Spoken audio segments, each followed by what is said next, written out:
When we came here on divine mission with a divine plan and a purpose tailored to us.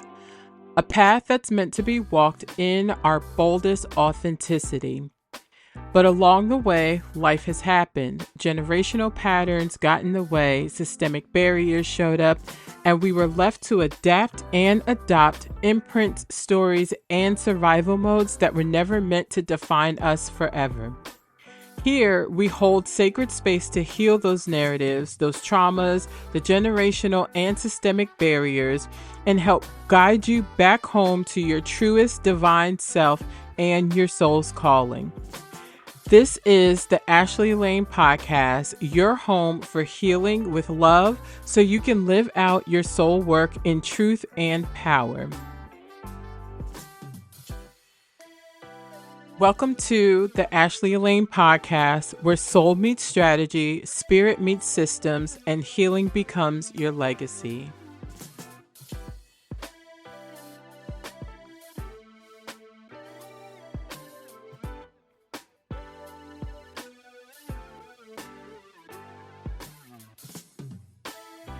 What is up, everybody? Welcome to the Ashleie Elaine podcast. Yes, I changed the name again. We'll talk about that later. I am your favorite guide, your favorite pink sheep, your favorite cycle breaker, just your favorite. Welcome to this episode. I am back on the mic. I had to step away for a minute, but I still made sure to give you guys something. So grab your tea, grab your coffee, grab your blanket, grab your journal, and let's get into the things.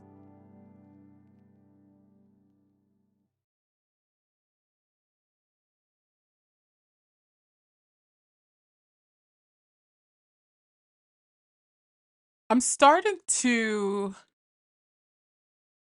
wonder if triggers are not just the thing that we have to become aware of in um, what else needs to be healed or move through or work through, but if triggers are the thing that reminds us of what we came here to do, who we came here to be, how we came here to live, and if they are the thing that we are to sit with, that tells us, oh, no, no, no, no, this is not okay for you, because this is not what you are meant to do. This is not what you are meant to have. This is not what you are, who you are meant to be, or who you are meant to stay as.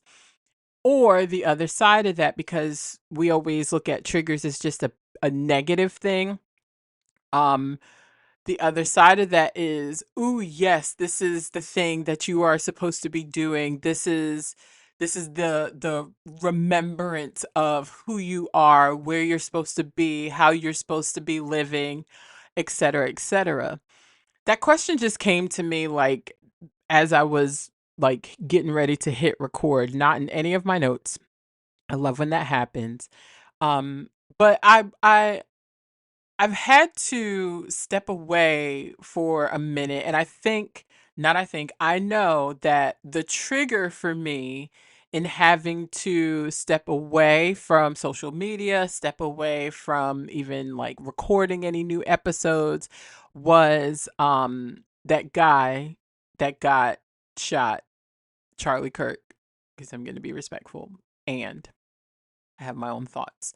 Um because of So when I reflect on who I am and who I've allowed myself to step into, I am a communicator, right? I am like the journey to me coming into my voice, finding my voice, using my voice, not allowing my voice to be shut down has been immaculate, right?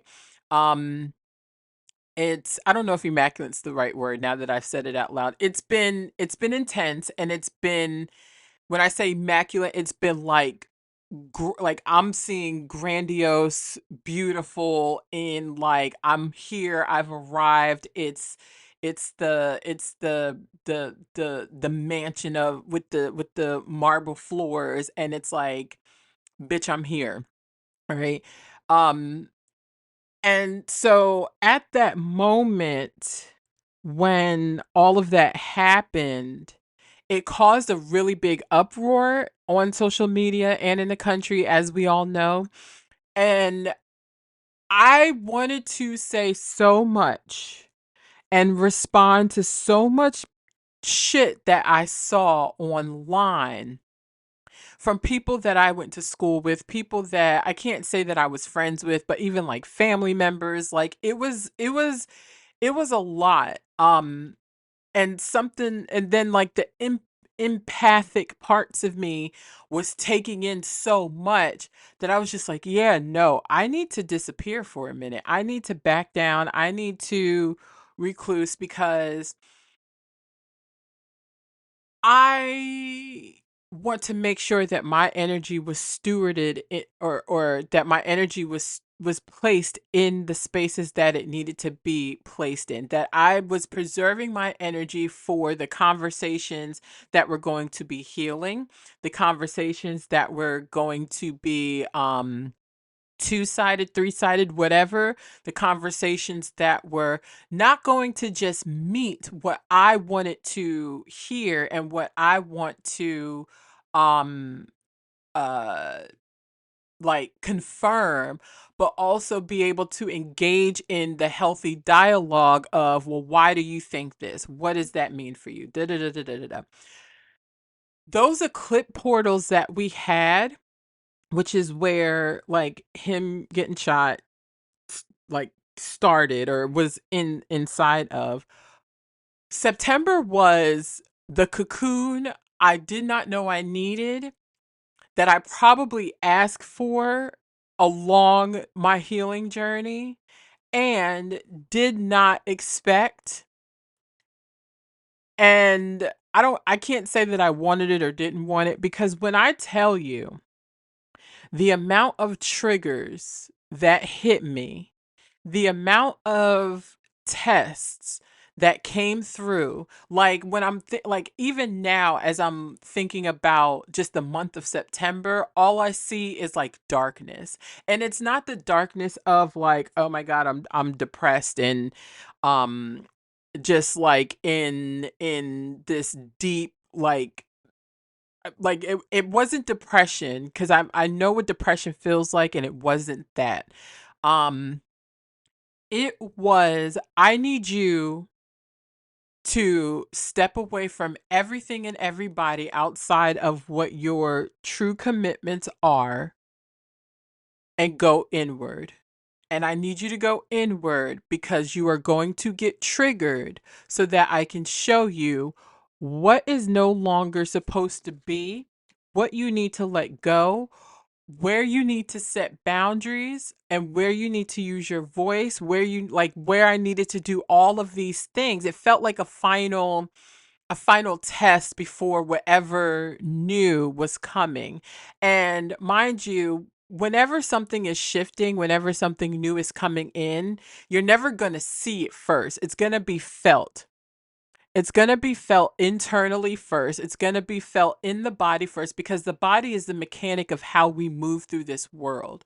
So if we're just moving off of logic, that's not always going to work, right? The brain can't always conceptualize what is needing to be what is needing to be embodied, right? We're living this life through embodiment. We're not living this life through thinking. And that's where the greatest downfall, at least for me, has been, is in my thoughts. So when you talk about the embodiment, right, we're talking mind, body, spirit, embodiment, and alignment. And what are these triggers doing for me? I like the triggers were hitting at every single level, right? Every single level, every single, if you look at life as a wheel, every single part of that wheel was being triggered. So it's being triggered in, what kind of relationships do I want in my life? What kind of relationships and people and opportunities do I feel like I'm worthy of?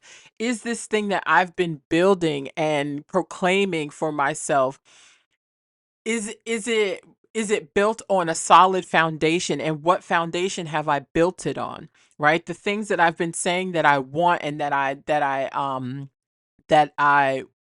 that I want my business and my career and my brand and my life and my relationships and my money, like all of these things, the way I've been living them out, are they still true? The things that I've been trying to manifest or wanting to manifest, do I still want those? And I hit this like, I mean, the triggers were just astronomical at this point. And I was sitting like there just came this moment where, like, the biggest wound that I thought I had healed came up and needed to be addressed. And what that brought for me was, just because you've been healing a wound doesn't mean that it's fully healed, right? Doesn't mean that it's like, you still have to tend to it. You still got to put ointment on it. You still got to check in with it and make sure that it's clean and that it's, nothing's getting into it, nothing is tainting it, all of that, right? Our mind, our body, and our spirit is the same way. Our relationships are the same way. So that wound, that big wound for me was abandonment. And I'd hit a period where um that that came up again, right? As much as I'm like denying people left and right and blocking people left and right and removing people left and right and accepting, these layers of grief and all these different things, something in that period, something in that cocoon needed me to look at the wound of abandonment. At first glance, getting this trigger shocked everything in me, right? Like that trigger shocked everything in me. And then I'm sitting like, and I mean, even to the point where my therapist was like, "What the hell is wrong with you? Like, I've never seen you this ungrounded. I've never seen you this discombobulated. I've never seen you like this floaty," which is like crazy, right? It's like, I've never seen you in this space. And I didn't know that it was an abandonment wound until I'm like just sitting there, like talking to her about what the thing is that triggered this wound. And when I said it out loud, I just cried, right? That was the most cleansing thing ever. That was the most eye-opening thing ever, because what that trigger did for me in my cocoon. Now we're talking about, I mean, like, if we know the art of a caterpillar becoming a butterfly, they sit in that cocoon and they die. And that felt like part of what I had to die to, right? That trigger came to kill whatever version of me was still sitting in that wound and had no knowledge of it. So being in that cocoon, right? Like I said, it was very dark, and the caterpillar doesn't know that it's in the dark. It just knows that it's turning into goo. It's turning into complete goo. I mean, I'm talking about, like, I had my room became my cocoon. It became that place where I allowed myself to go so deep internally that I had to shut myself off. I had to shut myself off. I still had like my core people that I could talk to and get to, because they're also in their cocoon, right? And that's the thing about it. I wanted to be with people who were acknowledging that they were also in their cocoon. That's a whole nother different, uh I don't know, it might be something different, not sure. So as paying attention to this trigger, at some point I'm looking at, what is this trigger trying to show me, and what is it trying to teach me, and how do I get onto the other side of it?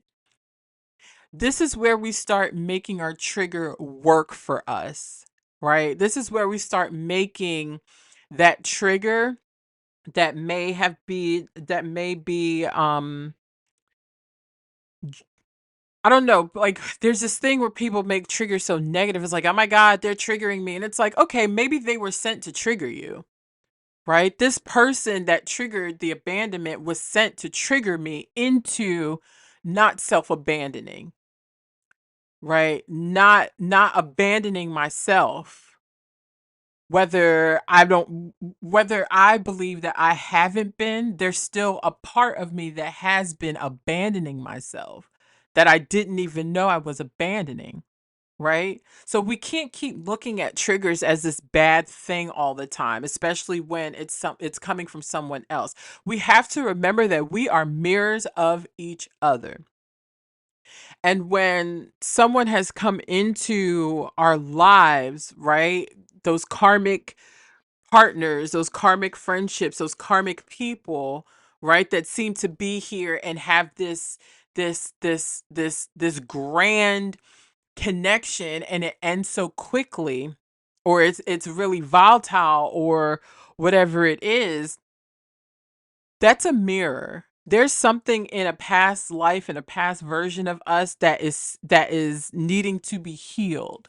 And that is a part of our assignment, that is a part of our purpose, that is a part of our call, because if that person was a mirror for me, then I needed to see, right? It's less about the other person and more about, well, what is this teaching me? We got to stop looking at, oh my God, they're triggering me. Oh my God, they're like, they're such a trigger. And it's like, okay, but what are they triggering in you? What is it that you needed to see within yourself that they came to show you, that you may not have been able to elevate from if this person did not come into your life? One thing I've learned about myself is I am a fucking mirror for a lot of people. And I've learned that I've like part of what I'm here to do is mirror back to people themselves, whether they like it or not, whether they hate me for it or not, whether they try to use it against me or not. I don't care. I mirror back to people what they need to see within themselves. And it's not about a lack thing. It's not about a superior thing. It's not about a power and control dynamic. It's literally, we are all here to be mirrors of each other. And we are all here to walk each other back to our divine selves, because of the things that this life brings us, because of the patterns in our DNA and in our family system, and our race, our culture, and the things that we're told we're supposed to do, the way we're supposed to be, the things we're supposed to be doing. No. If I believe that I was called here for such a time as this, right? For a divine purpose that is greater than me. That also means that there are things that I'm going to have to also experience that walk me back to that divine version of myself that God created and cultivated before I even hit my mother's womb. So having to move through that trigger was the best thing for me. There's a scripture in the Bible that says, it is good that I was afflicted. It's good that we are afflicted. It is good that we are triggered. It is good that we are triggered. It's what you do with that information. Everything is information. Everything is information. Your emotions are information. The aches and pains and all the things in our body, everything is information. Our triggers are information. When we are triggered, that is information. So we need to stop moving away from, oh my God, I'm triggered, to what is this teaching me? Why is this triggering me? What is it triggering in me to pay attention to? Right? If you've been with me for a while, you hear me always say, out of the mind, into the body. right? Why? Because our body is the system. It holds the system that allows us to embody and move through this life. So if there's a previous version of who we were on the other side of this cocoon, and inside of our cocoon, we're experiencing these triggers. There's a reason why we're experiencing this trigger so greatly, because it's supposed to trigger change, right? I'm thinking about, like, as I'm saying this, I'm seeing like a system in that I use for when I have clients come in, or, to have people sign up for things. You set up automated triggers, right? So the system, you send somebody the link, they fill out a form. My hand is itching, palm is itching. They fill out the form, and once they make their payment and they hit complete, I set up a trigger for them to now receive a welcome email. That welcome email now triggers something in my system, letting me know that I have a new client. That then triggers what category I need to put them in. Is it just for the virtual heel shop? Is it just for my, like, the coaching? Is it just for it, so we are constantly enduring, like, the triggers are set up. It's almost like bombs being set up wherever we have to go. How are you able to manage through them? This just triggered a dream that I had years ago, where it's like, where the landmines are, and then some landmines you don't know where they are, and you need that landmine to be able to show you what you have not, like, moved through completely. What these triggers also come up for, is to ask us, have we just been saying we're healing and taking in all this information, or are we actually ready to do the fucking work? Because the work isn't just, I'm taking in all the information, I'm reading all the books, I'm going to the yoga, I'm sweating it out, right? Are we putting it into practice? So one thing this trigger of my abandonment wound brought up was, you've been working on boundaries. Let me see you put it in place. And I put that bitch in place. I put the boundary in place, right? Because it can't be enough for me to say, oh, I'm learning what my boundaries are, and I'm learning how to use my voice. And, I can use my voice all day here on my platform that I'm creating and building, right? I can use my voice all day on social media, on a platform that was created for me to create a platform for myself. But can I use my voice to express my boundaries and say out loud, hey, I don't like when you do this. When you do this, this is what happens with me. How can we rectify that? What is it going to take for us to be on the same page with that? And then accept that if we're not on the same page with that, if you can't change the behavior, because I'm all about behavior change, and I am the only one changing and shifting my behavior, which is setting the boundary, right? Setting a boundary is a behavior change. Because think about how much you've allowed to happen when you didn't set the boundary. Using your voice is a behavior change. Because think about how many things you let slide because you didn't set the boundary. So this trigger then triggered me into saying, hey, when you do this, it brings this up for me and makes me feel like this, and it doesn't make me feel safe. Now, I will say our triggers are our responsibility, right?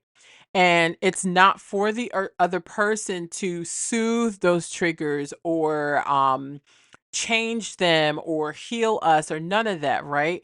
The trigger is for us to be the trigger is for us to see the information. And I said to this person, I know that my triggers are my responsibility.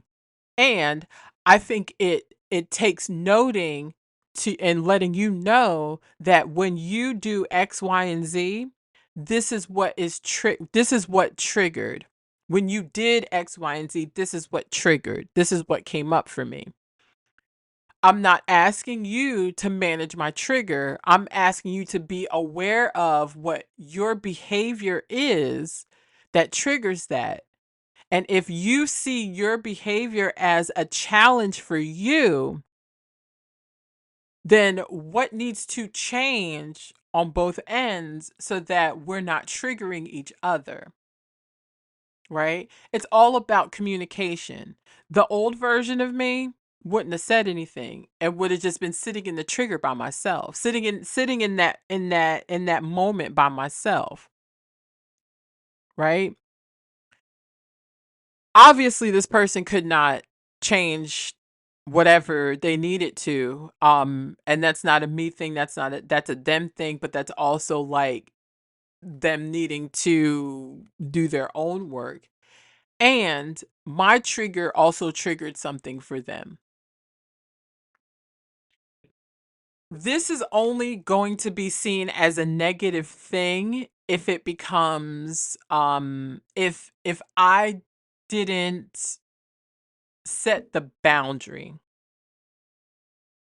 Triggers are supposed to happen. There is no such thing as a perfect friendship, a perfect relationship, a perfect partnership, perfect anything. What makes them perfect is when the trigger happens and we're able to articulate and have conversation around the underlying thing. Right? Because it's never always the trigger, it's why the trigger happened. And how can we meet each other on the same battlefield of acknowledging what behavior change needs to happen on both sides, right? It's basically choosing what dance you want to have, right? So if you are in your space of cocoon, or if September girl was your space of cocoon, like I know it was for me, myself, and a lot of other people, I want you to reframe. I invite you. I don't want you to do anything. I'm inviting you to start reframing how you see your triggers, because you can make your trigger work for you, girl. You can make your trigger work for you, guy. That sounds really weird, but you can make your trigger work for you, right? Actually give yourself the space to ask yourself, what is this trigger trying to teach me? I think also it takes you having some sense of where your nervous system is to even accept the trigger and what it's doing. Now, the trigger doesn't mean that, you have to accept the other person's behavior. Absolutely not. The trigger doesn't mean that you have to go off. And that's another thing. That trigger also triggered me using my voice and saying exactly what I needed to say in terms of um not holding back on speaking my truth also, right? So me being triggered, my abandonment wound being triggered me into one, setting a boundary, two, using my voice to say, hey, when you do this, this is what happens to me. Can we talk about it? And you go from there on what the next step is, whether they, voice whatever they need to or they don't. And three, it triggered me into speaking my truth and owning all parts of me, right? Like last month and the month before, I was really talking deeply about shadow work and the integration of all parts of us, right? I wouldn't have been able to, I don't think I would have been able to allow this trigger to work for me if I didn't do the shadow work and integrate all parts of me, because then I'm not allowing anger and rage to have me speak up for myself and it be diminishing another person, but it allowed me to speak up for myself and say what I needed to say that was going to empower me and empower the shift that needed to happen in the both of us. There's a difference. Yeah, that's all I got. Right? Making our triggers work for us. That means not jumping the gun and really being able to check in with our nervous system and ask ourselves those questions. What is this trigger here to teach me? Because again, we are all mirrors of each other. We are all reflecting something deep within each other. And if you are actually really doing the healing work and saying you want to heal, you got to ask yourself, well, what behaviors is it that I need to change? Because a lot of people think it's everybody else and not them. And yes, right? And there's a part of you that has been allowing that same behavior from those people into your life, into your orbit, right? So what is it that we are undoing so that we can rest our nervous system, so that we can um meet those deep true parts of us that want what it is that we're calling in, because the version of you now is not the person that is holding what it is that you want. So the change behavior is going to start with you. It's not always going to be the other person. If the other person wants to acknowledge their faults and do their healing work, then that's cool, right? But it can't always be everybody else. It's also not you always falling on the sword for everybody else. Sometimes you got to tell somebody you fucked up. You did some wild, you did some real crazy shit. You did something that I never thought I'd experience. And now here we are, me not talking to you, right? That's the boundary, right? It's shifting the perspective of how we see triggers, how we see these not so good things that arise within us when they involve another person. Because it's easy to be by yourself and not be triggered, not have to experience, a shock to the nervous system or a shock to the system, or no, it's easy to be by yourself and everything be good, right? But can you keep that goodness that when you are in a mirroring space with someone else, right? I think that's another reason why like I had to like kind of dip off of social media, because whatever was shifting with me, I started looking at stuff and I was just like, is this real? Like is are we doing like real healing work, or are we just saying that we are and broadcasting it? I want to see you in your cocoon, god damn it. And I didn't say God, I said got, right? I want to see you in the deep dark trenches of your cocoon and how you move through that trigger. I want to see if you've not just read the book, been to the therapist, got on the yoga mat, been to the gym. I want to see the embodiment of it all. Are you embodying your healing? Because that's the butterfly. That's the butterfly. Nice big inhale and exhale. This is part of that great lock in. It's not by happenstance that we just had that really intense uh eclipse portal.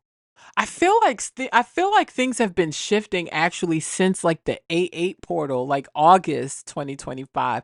Something has been shifting since then, right? I know we've been shifting, like the timeline started shifting in 2023, And now when I look back at 2023, I'm like, oh, yeah, it has. Like when I think about my own personal life and maybe reflect on that for yourself.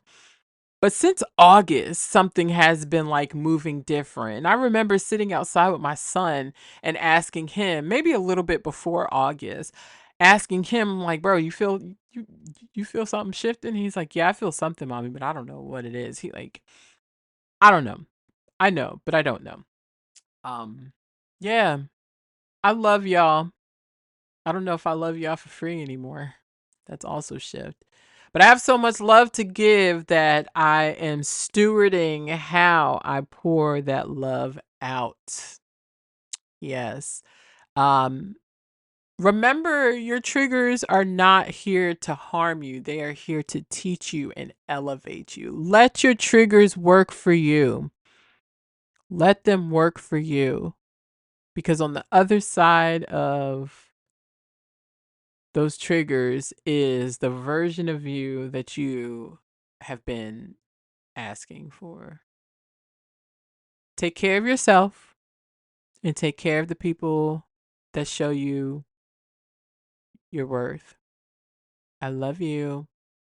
Bye.